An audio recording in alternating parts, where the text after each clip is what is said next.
Hello dear students, good morning, welcome to Lucky education.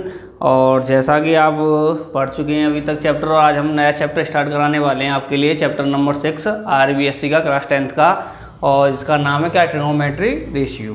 Clear है बेटे? और आगे इसके बारे में आज जो हम स्टार्ट करा रहे हैं, पहले इसके जो बेसिक कंसेप्ट हैं, जो फंडामेंटल, उसे क्लियर कर लेंगे। उसके बाद में आपका किस में, चैप्टर में एंटर करेंगे। क्लियर है नहीं है यहाँ तक? चलो तो देखो आगे। सबसे पहले हम लेते हैं, ये कह रहा है ट्रिग्नोमेट्री।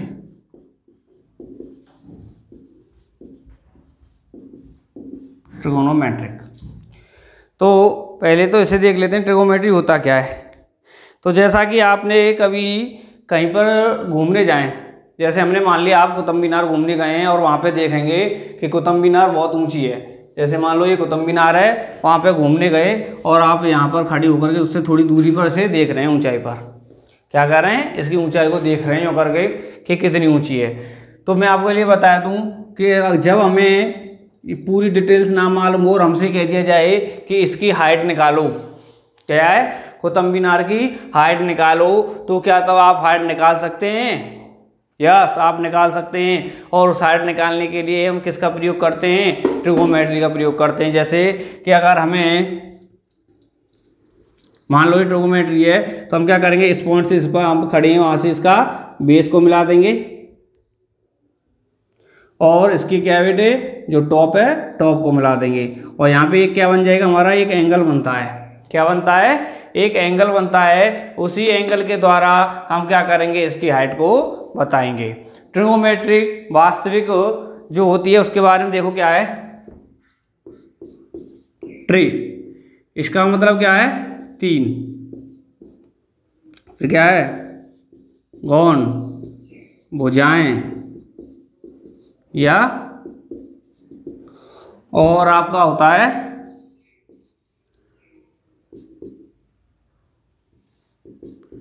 मैट्रिक। ये इसका मतलब होता है बेटे क्या, मापांक, जिसमें 3 भुजाओं या 3 कोणों को क्या किया जाता है, मापांक किया जाता है। और जैसा कि हम आपको बता दें कि 3 भुजाएं और 3 कोणों का मापांक ओनली उसमें किया जा सकता है जिसमें क्या बेटे, 3 साइड्स दे रखी हों, और 3 साइडों से जो बना हुआ होता है उसे क्या कहते हैं, हम ट्राइंगल कहते हैं। क्या कहते हैं? ट्राइंगल कहते हैं। अर्थात हम कह सकते हैं जो ट्रिग्नोमेट्री के जो फॉर्मूले हैं, ट्रिग्नोमेट्री के जो हमारे साइंस हैं, साइन कॉस टेन थीटा जो होते हैं, वो किस में लगते हैं, हमारे ओनली किस में लगते हैं, ट्राइंगल में लगते हैं। किस में लगते हैं? ट्राइंगल में लगते हैं। क्योंकि देखो ट्रिग्नोमेट्री होती क्या है वास्तविक, ट्री मतलब 3, कौन मतलब भुजाएं या कोण्स, मैट्रिक का मतलब मापांक, 3 भुजाओं का मापांक करने के लिए जिस पद्धति का प्रयोग करते हैं, जिस पद्धति को हम यूज में लेते हैं, उसी को क्या कहते हैं, हम ट्रिग्नोमेट्रिक कह देते हैं। क्लियर है यहाँ तक? ठीक है बच्चों, यहाँ तक समझ में आया?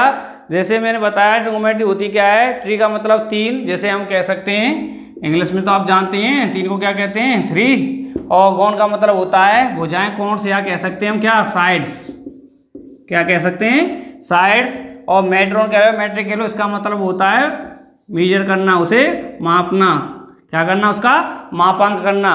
तो हम कह सकते हैं ऐसी पद्धति जिसमें हम 3 साइड्सों का मापांक करते हैं, और उसे क्या कहते हैं, ट्रिग्नोमेट्रिक कहते हैं। जो वास्तविक आपका चैप्टर है, जो आपका वास्तविक चैप्टर देखा वो क्या है, ट्रिग्नोमेट्रिक रेशियो। तो रेशियो, ट्रिग्नोमेट्रिक रेशियो के बारे में इसमें हम जानकारी लेंगे और उसके बारे में आगे बता। तो देखो बच्चों, अभी तक हमने बताया था ट्रिग्नोमेट्री होती क्या है, ऐसे खोल के बताया, इसका कोई मतलब नहीं है, वैसे नॉर्मली आपको बता दिया है, ऐसा आपके लिए यूज में आता नहीं है ना, कभी पूछा जाता है कि क्या होता है ट्रिग्नोमेट्री, क्या नहीं है। तो ये तो नॉर्मली बता दिया है। वास्तविक जो डेफिनेशन होती है ट्रिग्नोमेट्री की क्या होती है, trigonometry is the study of relationship between the sides and angles of A triangles. ये क्या कह रहा है कि ट्रिग्नोमेट्री जो होती है वो एक तरह की स्टडी है, कैसी, कि किसी भी ट्राइंगल के एंगल्स और साइडों के बीच में जो रिलेशन को बताती है। क्या करती है बेटे, ट्रिग्नोमेट्री क्या बताती है, किसी भी ट्राइंगल के साइड्स और जो हमारे एंगल्स होते हैं उनके बीच में जो रिलेशन को दर्शाया जाता है, उसे किसके द्वारा दर्शाया जाता है, ट्रिग्नोमेट्री के द्वारा बताया जाता है। क्लियर है? जिसके बारे में हम आगे डिस्कस करेंगे। और एक और मेन चीज़ इसमें हम याद रखना कि अभी हमने आपने देखा कि हमने यहाँ पे एक इसको क्या बना था, माना था, कुतुब मीनार माना था, और जिसके सामने हमने खड़े होकर के इसकी ऊपर चोटी को देख रहे थे, और मैंने कहा था आपके कि इसकी जो कुतुब मीनार की हाइट है उसे बताओ। तो बेटे हमने कहा था कि ऐसे हमने दोनों कोनों को, जो हमारा स्टैंडिंग पॉइंट है जहाँ पर हम खड़े हुए हैं, उस पॉइंट को हमने क्या टॉप और उसका जो कुतुब मीनार का बेस है उससे मिला दिया, जिसके द्वारा हमें क्या मिल गया, एक ट्रायंगल बन गया। लेकिन बेटे आपने कभी गौर किया इसमें कौन सा ट्रायंगल बना है ये? बेटे ये बना है हमारा राइट एंगल ट्रायंगल। कौन सा बना है? Right angle triangle. Right angle triangle. तो देखो बेटे, जैसा कि आपने देखा है हमारा कैसा बना, राइट एंगल ट्रायंगल बना है। कैसे? तो आप मुझे एक चीज बताओ बेटे, क्या कभी भी कुतुब मीनार हमारी जैसे सीधी खड़ी है, तो क्या जो हमारी जैसे धरती पर ये खड़ी हुई है, ये हमारा मान लिया ये हमारी धरती है, जमीन है, जो अर्थ है उस पर हमारी यूँ खड़ी रहती है, यूँ तो खड़ी रहती है सीधी तक, या यूँ झुकी हुई खड़ी है? नहीं है ना, सीधी तक खड़ी हुई है। जो हमारे अर्थ है वो क्या हो गया हमारा, ये बेस हो गया जो अर्थ है, और उसके साथ ये बिल्कुल सीधी खड़ी हुई होती है। यहाँ पे कितने का एंगल बनता है इसका? 90 का एंगल बनता है। किसका बनता है? 90 का। जब 90 का एंगल बनना है तो ये क्या हो गया बेटे, हमारा राइट एंगल ट्रायंगल हो गया। या हम कह सकते हैं दूसरे शब्दों में कि ट्रिगोनोमेट्रिक रेशियो, या कह सकते हैं ट्रिगोनोमेट्री में यूज होने वाले जो, पहली बात तो ट्रिगोनोमेट्री होती है जो किस में लगाई जाती है, ओनली और ओनली किस में लगाई जाती है बेटे? ट्रायंगल में, पहली बात। दूसरी बात, हमेशा जो ट्रिगोनोमेट्री लगाई जाती है वो हमेशा राइट एंगल ट्रायंगल में लगाई जाती है, और किसी भी एंगल ट्रायंगल में नहीं लगती है बेटे। ये ओनली और ओनली किस में यूज की जाती है? राइट एंगल ट्रायंगल में यूज की जाती है। क्लियर है बेटे यहाँ तक? ये ओनली नॉर्मली बेस है बेटे, ठीक है? यहाँ तक समझ में आया ट्रिगोनोमेट्री का मतलब क्या है, और ट्रिगोनोमेट्री किस में लगाई जाती है, क्यों यूज की जाती है? और ट्रिगोनोमेट्री यूज की जाती है ट्रायंगल के साइड्स और एंगल्सों के बीच में रिलेशन दर्शाने के लिए। क्लियर है बेटे यहाँ तक? तो देखो आगे यहाँ पे नोट करना चाहते हैं तो नोट कर लो। तो देखो अभी तक हमने पढ़ा कि ट्रिगोनोमेट्री क्यों यूज की जाती है। पहली बात तो ट्रायंगलों में की जाती है, और कैसे ट्रायंगल में? राइट एंगल ट्रायंगल में, ओनली राइट एंगल ट्रायंगल में। क्लियर? उसके बाद में क्यों यूज की जाती है, किसी की भी हाइट वगैरह, जैसे हमारे लिए किसी साइड्स नहीं दे रखी हो तो उसके क्या निकालने हो, हाइट वगैरह निकालनी हो, तो उसमें हम ट्रिगोनोमेट्री का यूज कर सकते हैं। अर्थात दूसरे शब्दों में जो हम कह सकते हैं, जो डेफिनेशन लिखाई है कि किसी भी ट्रायंगल के साइड्स और एंगलों के बीच में जो रिलेशन दर्शाते हैं वो किसके द्वारा दर्शाया जाता है? हमारे ट्रिगोनोमेट्री जो साइंस होते हैं। कैसे? साइन थीटा कॉस थीटा ये होते हैं ना हमारे साइंस, इनके द्वारा दर्शाई जाती है। इनके आगे ही पढ़ेंगे, पहले इसके बारे में जानकारी और ले लेते हैं। जैसे हमारे पास ये राइट एंगल ट्रायंगल है, इसे कोई नाम दे देते हैं ABC। क्लियर है? तो क्या नाम दे दिया हमने इसको? ABC कोई नाम दे दिया है, तो हमने मान लिया। तो ये तो आप जानते हैं जो B एंगल होता है वो कितने का होता है? 90 का होता है। क्लियर? उसके बाद में हम A एंगल को मान लेते हैं थीटा। जो हमारा A वाला पॉइंट है उसमें क्या दे रखा है, कोई एंगल दे रखा है, कितना है? थीटा है। और उसके बाद में देखो हमें रिलेशन बताना है क्या क्या होता है। सबसे पहली बात, जब राइट एंगल ट्रायंगल होता है, राइट एंगल ट्रायंगल में जो 90 का एंगल होता है बेटे, जो 90 का एंगल होता है, 90 के जस्ट अपोजिट साइड दे रखी होती है, या सामने वाली जो साइड होती है 90 के एंगल के, वो होती है क्या? हाइपोटेनस।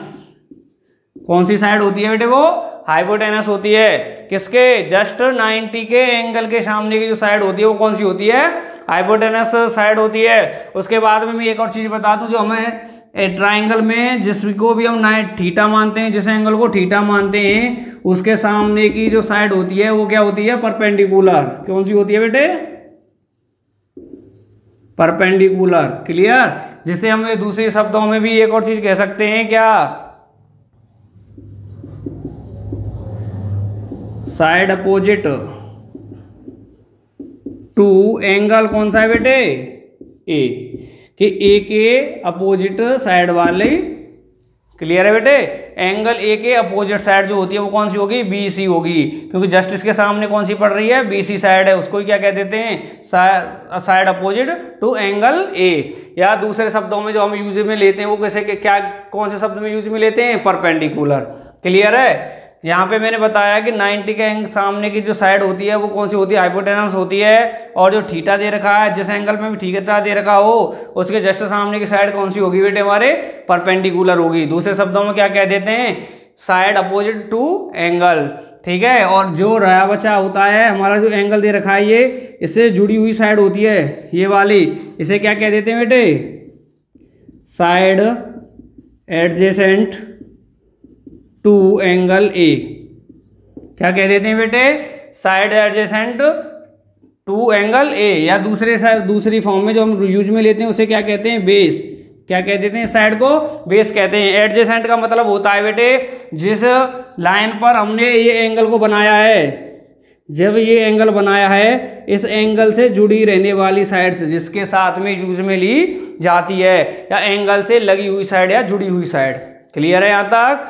एंगल से लगी हुई साइड है, जुड़ी हुई साइड को क्या कह देते हैं हम, एडजेसेंट कहते हैं। Side adjacent to angle A. और जैसे हम यूज में लेते हैं, जिस भाषा में हम अपने नोटबुक्स में या बुक में हम पढ़ते हैं उसे क्या कहते हैं, दूसरे शब्दों में बेस कह देते हैं। क्लियर है? एंगल से जुड़ी हुई साइड्स को हम क्या कहते हैं, बेस या साइड एडजेसेंट टू ए। और जस्ट अपोजिट साइड्स को क्या कह देते हैं, परपेंडिकुलर। और 90 का जस्ट अपोजिट साइड को क्या कहते हैं, हाइपोटेनस। या दूसरे शब्दों में और देख लो एक और एग्जांपल, ए ले लिया मैंने, ए बी सी, इसी को मान लेते हैं बेटे 90। तो 90 के जस्ट सामने कौन सी हो जाएगी, हाइपोटेनस। क्लियर है? जैसे हम एच के द्वारा क्या करते हैं बेटे, डिनोट करते हैं। उसके बाद मान लो हमने इसे मान लिया क्या, थीटा। एंगल सी को क्या मान लिया बेटे मैंने, थीटा मान लिया, अब ए माना था। तो वही वाली चीज़ है जो बेटे मैंने अभी समझाया है कि जस्ट एंगल जो माना, एंगल के जस्ट अपोजिट साइड्स को क्या कहते हैं, sides opposite to angle C. Angle C के अपोजिट है ना बेटे। और जिसे हम यूज में लेंगे उसे क्या किस फॉर्म में लेते हैं बेटे, परपेंडिकुलर के में। किस नाम से जानते हैं इसे, परपेंडिकुलर के द्वारा। मैं फिर भी बता रहा हूँ, एंगल के जस्ट अपोजिट वाली क्या होती है, परपेंडिकुलर होती है। यहाँ पे बेटे एंगल कौन सा लिया मैंने, सी को, सी एंगल को थीटा माना है। तो सी एंगल को थीटा माना, तो सी एंगल के अपोजिट साइड कौन सी है, ए बी है। और ए बी को क्या कह देंगे हम, परपेंडिकुलर कह देंगे। क्लियर? और इस एंगल में, इस ट्राइंगल में मैंने जो एंगल ए है उसे थीटा माना था, उसके अपोजिट साइड कौन सी थी बेटे, बी सी थी। बी सी को क्या माना था मैंने, परपेंडिकुलर माना था। तो जब बेटे मेरे ये परपेंडिकुलर हो गई तो ये जो बी सी, इस थीटा सी से जुड़ी हुई लाइन है बी सी, इसको क्या कह देंगे बेटे हम, side adjacent to angle C. और दूसरे रूप में कह देंगे बेटे क्या है हमारा, बेस। समझ में आया? तीनों साइड्स आ गई कि नहीं आ गई बेटे समझ में? क्लियर है? तो यहाँ तक बेटे आप नोट करो। तो यहाँ तक बच्चों आपने समझा, बस ये इसलिए क्लियर करा रहा हूँ बेटे, आपने ये 9th क्लास में पढ़ी हुई चीज़ें हैं, आपके बेसिक कंसेप्ट हैं 9th क्लास के, इसलिए मैंने नॉर्मली बता रहा हूँ आपको क्योंकि नॉलेज है इसके बारे में, फिर भी आप थोड़ा बहुत भूल गए हो, इसलिए मैं इसको क्या कर रहा हूँ, आपकी यादों को ताज़ा कर रहा हूँ। ठीक है बेटे? नहीं है यहाँ तक समझ में आया क्या होता है? उसके बाद में आपने एक और चीज़ पढ़ी है 9th में, पाइथागोरस थ्योरम, जिसे हम क्या कहते हैं, बोधायन थ्योरम भी कहते हैं। हमें पता है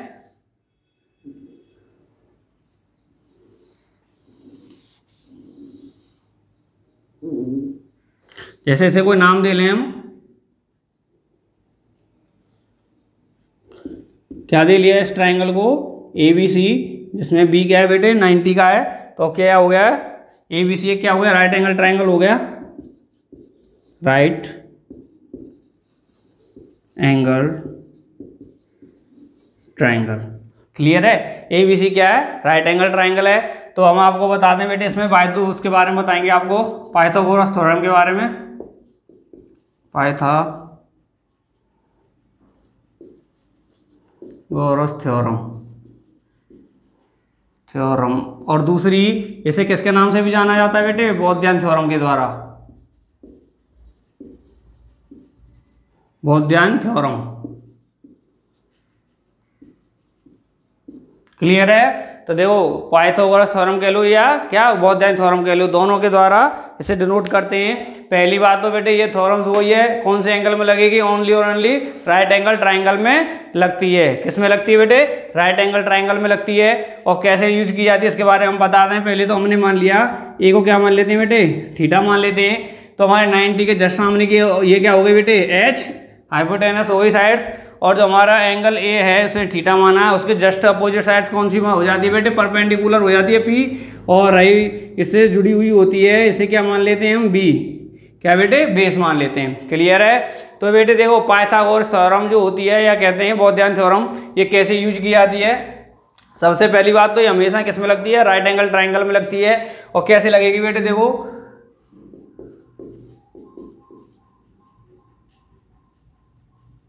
हाइपोटेनस, ये लगती है बेटे हाइपोटेनस का जो स्क्वायर होता है वो बेस के स्क्वायर और परपेंडिकुलर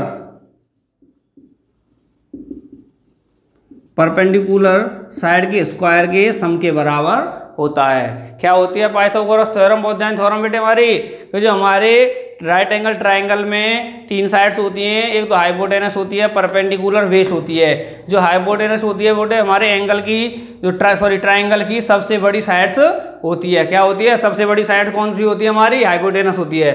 जो सबसे बड़ी साइड है हमारी हाइपोटेनस, उसका स्क्वायर बेस और परपेंडिकुलर के स्क्वायरों के सम के बराबर होता है। क्लियर है। इसी को क्या कहते हैं बेटे, बौद्धायन थ्योरम कहते हैं। या दूसरे शब्दों में शॉर्ट में लिख सकते हैं हम, एच का स्क्वायर इक्वल बी का स्क्वायर प्लस पी का स्क्वायर। क्लियर है। हाइपोटेनस का स्क्वायर बेस के स्क्वायर और परपेंडिकुलर के स्क्वायर के बराबर होता है। क्लियर है। या दूसरे शब्दों में इसके द्वारा भी लिख सकते हैं हम कि बेस में बेटे हमारा क्या है, हाइपोटेनस है। हाइपोटेनस क्या दे रखा है बेटे, इसमें यही है ना हाइपोटेनस वाली एसी, तो एसी का स्क्वायर इक्वल बी बेस क्या है बेटे ए बी, तो बी की जगह लिख दिया बेटे मैंने ए बी का स्क्वायर प्लस पी, परपेंडिकुलर क्या है बेटे इसमें हमारी बी सी है, तो यहाँ पे क्या लिख देंगे बेटे बी सी का स्क्वायर। क्लियर है। तो इस फॉर्म में भी लिख सकते हैं बेटे, इसकी साइड्सों को लेकर के या डायरेक्टली उनके नामों को लेकर के भी लिख सकते हैं। क्लियर है। तो बेटे देखो यहाँ पे क्या है हमारे लिए, अगर फॉर्मूले में बेस और परपेंडिकुलर दे रखे हैं और हमारे लिए हाइपोटेनस निकालनी हो तो क्या कर सकते हैं, दोनों की वैल्यू पुट करके क्या निकल आएगा, हमारे हाइपोटेनस निकल आएगी साइड जो होती है। तो हमारे लिए ये एक और चीज़ इसमें यही नहीं है कि इस फॉर्मूले से ओनली हम क्या निकाल सकते हैं, एच ई एच मतलब हाइपोटेनस। इससे बेटे कोई बेस भी निकाला जा सकता है और परपेंडिकुलर भी निकाला जा सकता है। कैसे, अगर हमारे लिए एच और पी दे रखा है, बी निकालना है, एग्जाम्पल के लिए ले सकते हैं बेटे,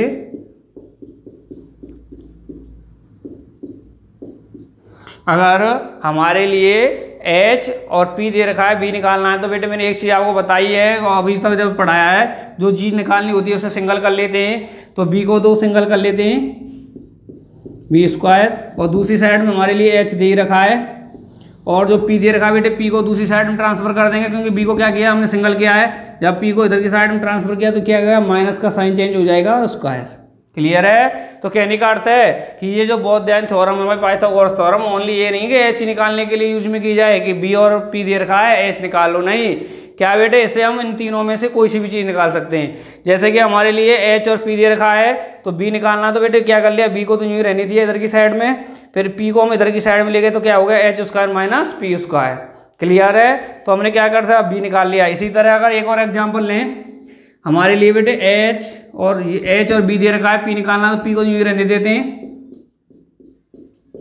बी को इधर ट्रांसफर करके ले गए तो क्या हो जाएगा, एच का स्क्वायर इधर ले गए तो क्या हो जाएगा माइनस बी का स्क्वायर।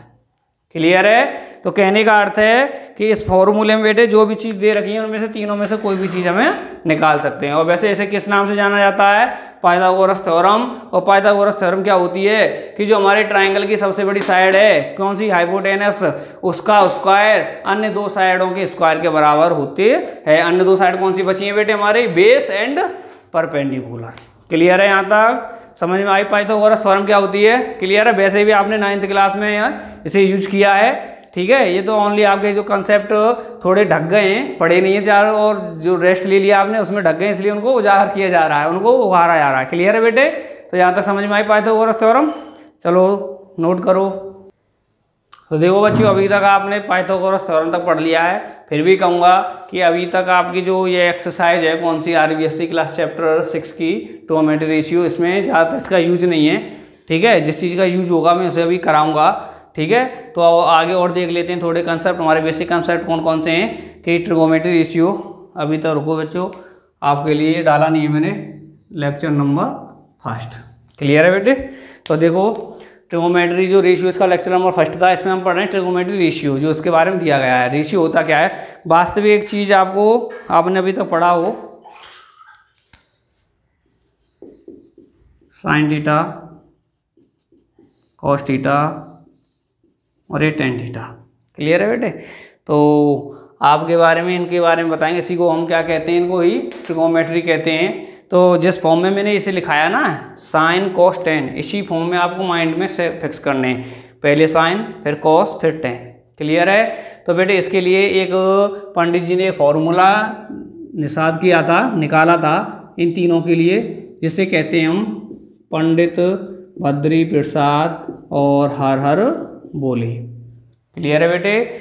जो हमारे लिए इस बेस को याद रखना है, कौन सा होता है, साइन कॉस और टेन।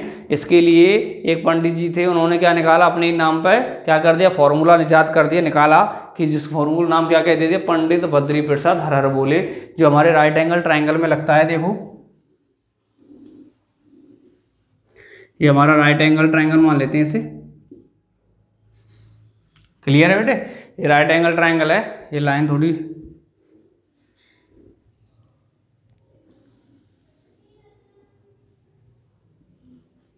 ठीक है बेटे। तो ये राइट एंगल ट्राइंगल है हमारा।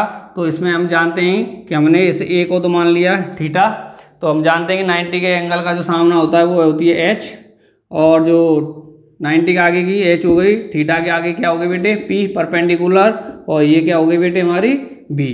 क्लियर है, ब्रैकेट मतलब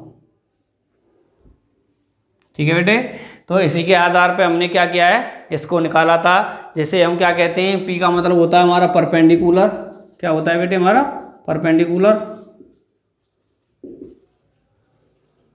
परपेंडिकुलर, बी का मतलब होता है बेस, एंड एच का मतलब होता है हमारा हाइपोटेनस। क्लियर है। तो हम यहाँ से समझ गए क्या होता है कि हमें सबसे पहले जो ट्रिगोनोमेट्री रेशियो होते हैं उसमें इस सीक्वेंस को याद रखना है कि सबसे पहले क्या लिखा है हमने, साइन कॉस टेन, और इसके लिए वो पॉइंट वो निकाला था पंडित जी ने, हमारा फॉर्मूला वो क्या निकाला था, पंडित बद्री प्रसाद हर हर बोले।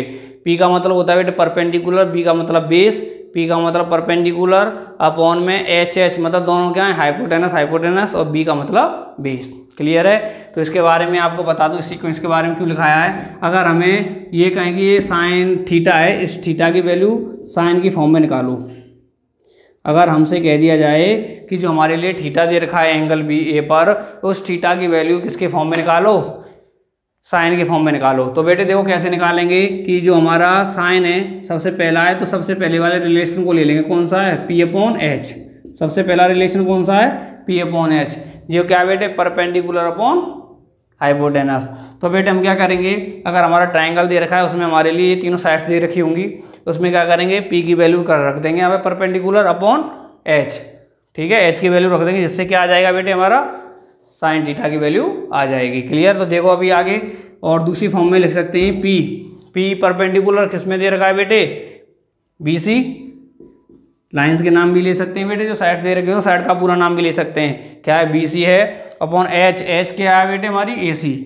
तो साइन थीटा को क्या कह सकते हैं, जो होता है हमारा पी अपॉन एच होता है, जिसे कह सकते हैं बी सी अपॉन ए सी। क्लियर। फिर दूसरा देखते हैं बेटे, कॉस, अगर कह दे थीटा की वैल्यू कॉस की फॉर्म में निकालो, तो कॉस की फॉर्म में बेटे ये सेकंड पे आ रहा है, तो इसमें सेकंड रिलेशन कौन सा है, बी अपॉन एच का। कौन सा है बेटे, बी अपॉन एच का। तो देखो क्या हो गया, बी बेस हो गया, बेस क्या दे रखा है बेटे हमारे लिए इसमें, ए बी, और अपॉन एच क्या दे रखा है बेटे हमारे लिए इसमें, ए सी।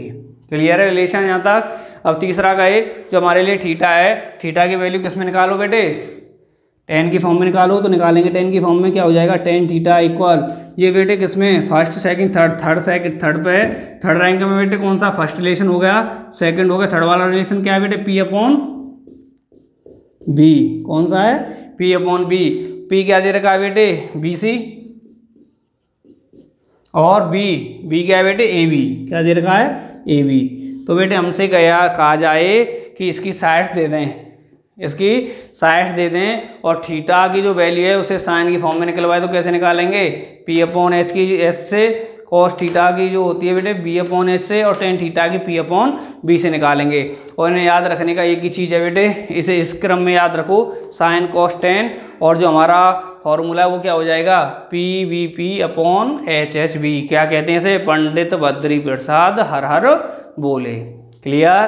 तो ये तो हो गए बेटे हमारे तीनों। इसके अलावा और भी होते हैं हमारे, उनको देख लेते हैं। कोसेक थीटा और सेक थीटा, और तीसरा होता है कॉट थीटा। क्लियर है। तो ये देखो इसके लिए भी यही फॉर्मूला है जो हमारे लिए दे रखा है। इसे थोड़ा क्या करते हैं, उल्टा करके ले लेते हैं। यहाँ पे लिख देते हैं हर हर बोले पंडित बद्री प्रसाद। क्लियर है। तो इसके लिए क्या है, इसे उल्टा करके ले लिया है। Cosec theta sec theta cot theta को कैसे मिलेंगे, हर हर बोले पंडित बद्री प्रसाद। तो देखो कैसे करेंगे बेटे, अगर हमें कहेंगे थीटा की वैल्यू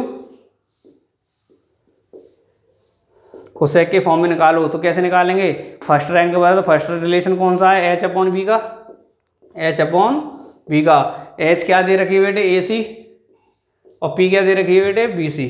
क्लियर। फिर आगे कहे सेक की फॉर्म में निकालो थीटा की वैल्यू, तो इसका रिलेशन क्या होगा हमारा, सेकंड वाले का क्या रिलेशन, एच अपॉन बी। तो एच क्या बेटे हमारे लिए ए सी है, और बी क्या दे रखा है बेटे हमारे लिए, ए बी। क्लियर। अब कहे कि कॉट के फॉर्म में निकालो, तो कॉट के फॉर्म में निकालेंगे कॉट थीटा। कॉट का कौन सी रैंक पे आ रहा है बेटे, कॉट थर्ड पे, तो थर्ड रिलेशन कौन सा दे रखा है इसमें, बी अपॉन पी का। याद रखो बेटे इसमें हमें अपॉन वाले रिलेशन लेने हैं, P upon H, B upon H, P upon B. इसी तरह H upon B, H upon B और बी अपॉन पी। क्लियर है बेटे, नहीं है तो हमें क्या करने कि फॉर्म अपॉन की रूप में, बट्टे के रूप में, या कह सकते हैं डिवाइड की फॉर्म में हमें इसे रिलेशन लेने होते हैं। तो कॉट थीटा थर्ड रैंक पर आ रहा है, थर्ड रैंक में रिलेशन कौन सा है, बी अपॉन पी का। बी क्या है बेटे, बी की जगह पे ले लेंगे, अगर साइड की फॉर्म में लें तो हमारा क्या हो जाएगा, A B upon P. P कौन सा दे रखा है बेटे, बी सी, यह क्या हो जाएगा, बी सी। बेटे इनकी जो वैल्यू निकाल देंगे तो इससे हमारे क्या आ जाएंगे, sine cos tan cosec sec cot. तो एक और चीज़ बेटे यहाँ तक समझ में आया आपको, ये लगाने आ गए बेटे आपको। क्लियर है। तो आप नोट लगा के भी लिख सकते हैं, इसे लिखना चाहें तो। क्या हो गया, एक नोट लगा के तो ये हो गया साइन कॉस टेन का, कौन सा हो गया, पंडित बद्री प्रसाद हर हर बोले, और सेकंड हो जाएगा बेटे ये वाला आपका। क्लियर। कोसेक सेक कॉट ये हो जाएगा, इसको अपोजिट कर दिया उसके। ठीक है बेटे, बिल्कुल उल्टा क्यों किया है बेटे, ये जान सकते हैं आप।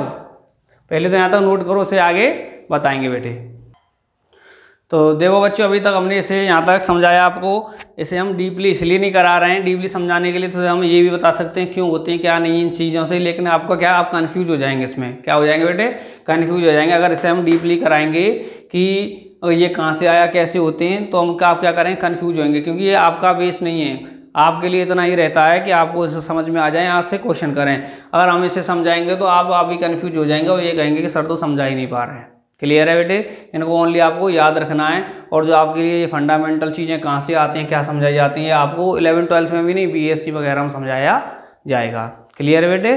बहुत से होते हैं, मैंने और भी वीडियो देखी हैं, डाली हैं आपके लिए, उसमें क्या है इनको क्लियर करते हैं, तो उसमें क्या बेटे कन्फ्यूज होने लग जाते हैं आप, क्योंकि आपके लिए इतना तगड़ा सिलेबस नहीं है कि आपको उनको डीपली समझाया जाए, वो कराया जाए। ये आपको चीज़ समझाई जाएंगी आपके बीएससी में जा करके। क्लियर है यहाँ तक। अगर मैं समझाने के लिए तो बेटे देखो थोड़ी नॉर्मली यहाँ पर भी ध्यान दे लो। ये क्या होता है, साइन क्या, कोसेक क्या होता है, साइन का बिल्कुल अपोजिट होता है। क्या होता है कि जो कोसेक थीटा होता है हमारा, वो 1/sin थीटा होता है। क्या होता है, बिल्कुल अपोजिट होता है। तो इसलिए क्या हो जाएगा, यहाँ P/H है तो कोसेक के लिए क्या आ जाता है, H/P आ जाता है। और इसी तरह आपका सेक होता है, सेक थीटा जो होता है वो 1/cos थीटा होता है। तो क्या हो जाएगा बेटे, cos के लिए B/H है, B/H को यहाँ पे लगेंगे 1/B/H, तो H ऊपर चला जाएगा, तो सेक के लिए क्या आ जाएगा, H/B आ जाता है। क्लियर। इसी तरह आप वो तीसरा देखें, cot थीटा, ये क्या होता है 1/tan थीटा, tan थीटा का उल्टा होता है। अगर यहाँ पे 1/tan की वैल्यू रखते हैं P/B, तो ये क्या आ जाएगी, cot की B/P आ जाएगी। क्या आ जाएगी, B/P आ जाएगी। तो ये क्या होते हैं बेटे, तीनों इसके अपोजिट होती है, आपने शायद 9th क्लास में भी पढ़ा होगा। क्लियर है। तो यहाँ पे हमारे लिए साइन के लिए P/H आ रहा है, तो कोसेक के लिए क्या आ जाएगा, H/P आ जाएगा। और कॉस के लिए B/H आ रहा है, तो सेक के लिए क्या आ जाएगा, H/B। और इसी तरह आपके लिए टेन थीटा के लिए हमारा P/B आ रहा है, तो कॉट के लिए B/P आ जाएगा। क्लियर है। तो यहाँ तक बेटे समझ में आया। ये तो आपने शायद 9th क्लास में ही पढ़े हों, और फिर भी अगर आपको कन्फ्यूज हो रही है तो बेटे आपकी जो नेक्स्ट चैप्टर आएगा 7 वाला, उसमें ये सारी की सारी चीज़ें क्लियर कराऊंगा। क्लियर है। आप ये ना रहें कि सर कन्फ्यूज कर रहे हैं, कन्फ्यूज ना करें बेटे। इनको क्या है, ये फॉर्मूला आपको मैं कराऊंगा, उसमें समझाऊंगा क्या क्या होते हैं चैप्टर नंबर 7 में जो ट्रिगोनोमेट्री है। क्लियर। तो यहाँ तक आप नोट करो। तो ये वीडियो हम यहीं पे समाप्त करते हैं। इससे आगे आपके लिए जो टेबल दे रखी है एंगल्सों की, उसको कराएंगे। और जो आपकी बेसिक है ना, जो आपके लिए ये चैप्टर 6 दे रखा है ट्रिगोनोमेट्री रेशियो, जो अभी हम अगली नेक्स्ट वीडियो में आपके नेक्स्ट लेक्चर में आपके लिए जो कराएंगे टेबल, उसी टेबल पर डिपेंड है ये पूरा चैप्टर आपके लिए। उससे सिवा 1 भी % नहीं है। आपका 99.99% जो आपके लिए हम टेबल अब लेक्चर नंबर 2 में कराएंगे उस पर ही डिपेंड है। इसमें तो ओनली हम आपके लिए जो बेसिक नॉलेज थी आपके पीछे की, उसे थोड़ा ताज़ा किया है। क्लियर है। इसमें से यूज में नहीं आना है, कुछ आएगा तो नॉर्मली ही आएगा। ओनली और ओनली 99% जो क्वेश्चन हैं आपके टेबल पर डिपेंड है, जो टेबल आपके लिए हम अब नेक्स्ट लेक्चर में कराएंगे। और इसे नोट कर लेना बेटे, कोई दिक्कत हो तो कमेंट बॉक्स में कमेंट करना। ठीक है। धन्यवाद।